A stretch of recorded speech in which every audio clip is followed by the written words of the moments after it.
Entre los años de 1924 y 1929, los científicos Alexander Oparin y John Haldane plantearon la teoría físico-química del origen de la vida.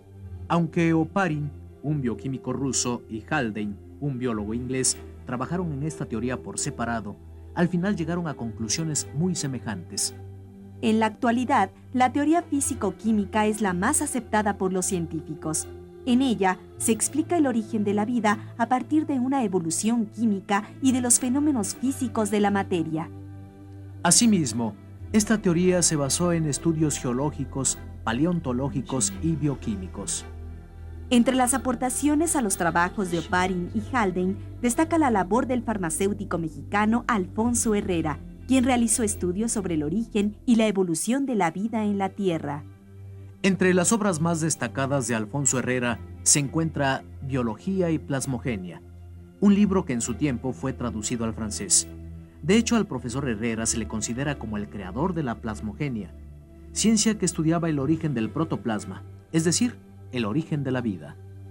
Sus estudios fueron publicados en México y en el extranjero y sirvieron de base tanto a Oparin como a Haldane para desarrollar su teoría.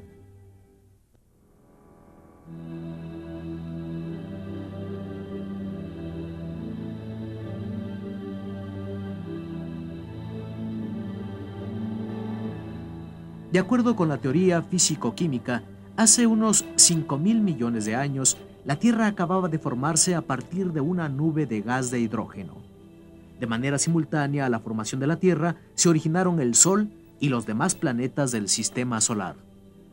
Al principio, la temperatura de la Tierra era extremadamente alta, pero poco a poco se fue enfriando y comenzaron a formarse los grandes océanos primitivos.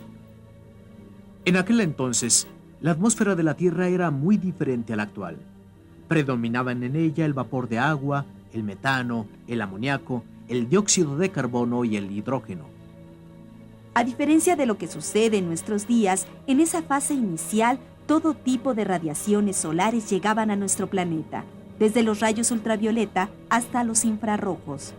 Además, había una gran cantidad de erupciones volcánicas y mucha energía producida por los rayos y los truenos. En los océanos primitivos llenos de elementos y compuestos inorgánicos comenzó la evolución bioquímica.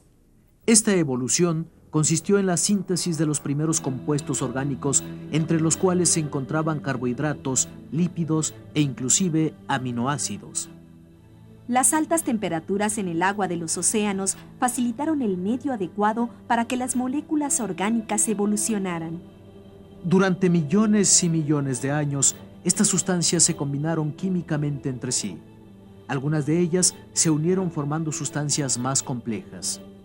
Como resultado del proceso evolutivo, las sustancias complejas quedaron delimitadas por una membrana. Fue entonces cuando comenzaron a darse procesos especializados. A estas sustancias delimitadas por una membrana, Oparin les llamó protobiontes. La existencia de los protobiontes se prolongó por millones de años. Con el paso del tiempo, adquirieron características propias de los seres vivos y empezaron a realizar funciones como la nutrición y la excreción. Asimismo, comenzaron a reproducirse, lo que implica la aparición de los ácidos nucleicos, portadores de la información genética. Evolutivamente, los protobiontes antecedieron a las primeras células simples y sencillas, que surgieron miles de años después. Se cree que los primeros seres vivos que aparecieron en la Tierra eran muy semejantes a las bacterias. Estos seres primigenios, extremadamente sencillos, fueron evolucionando y formaron seres más complejos, hasta llegar a integrar organismos pluricelulares.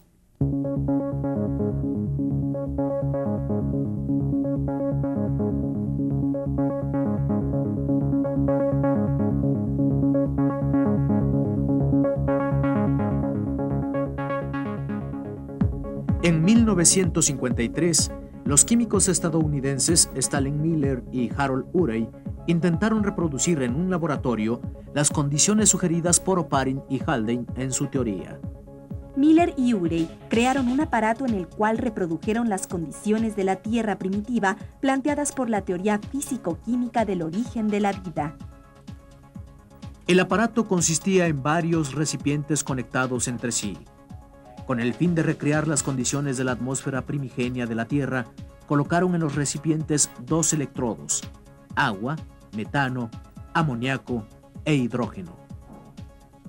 Mediante los electrodos produjeron descargas eléctricas que hacían saltar chispas semejantes a las generadas por los relámpagos.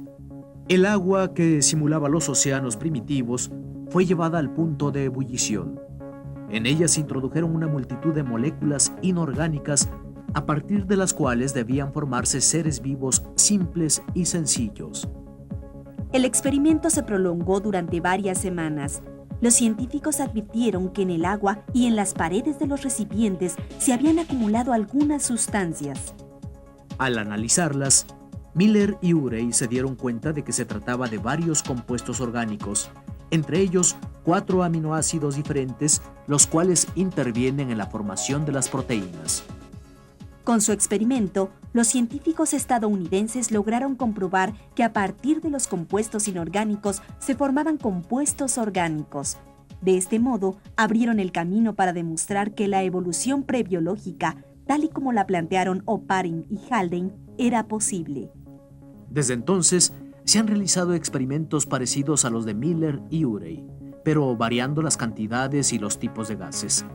Asimismo, en algunos experimentos se han empleado fuentes diversas de energía como los rayos infrarrojos y los rayos ultravioleta procedentes del Sol. La mayoría de estos experimentos obtuvieron una gran diversidad de compuestos orgánicos que forman parte de los seres vivos. De esta manera, ha quedado parcialmente comprobada la teoría de Alexander Oparin y de John Haldane.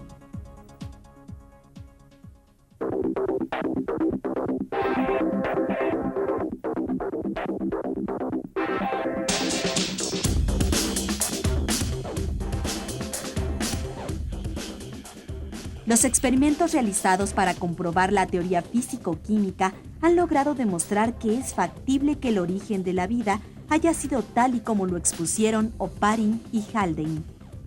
Sin embargo, debido al amplio periodo de tiempo que abarcó el proceso del surgimiento de la vida en la Tierra, resulta imposible reproducirlo en su totalidad dentro de los laboratorios. Pensemos simplemente que este proceso se extendió a lo largo de millones de años. El obstáculo del tiempo ha puesto a los científicos frente a un difícil escenario, pues tal vez nunca se llegue a conocer cómo se formaron los primeros organismos que habitaron nuestro planeta. A pesar de este inconveniente, la teoría físico-química ha permitido dibujar una imagen bastante cercana a lo que pudo haber sido el génesis de la vida en nuestro planeta.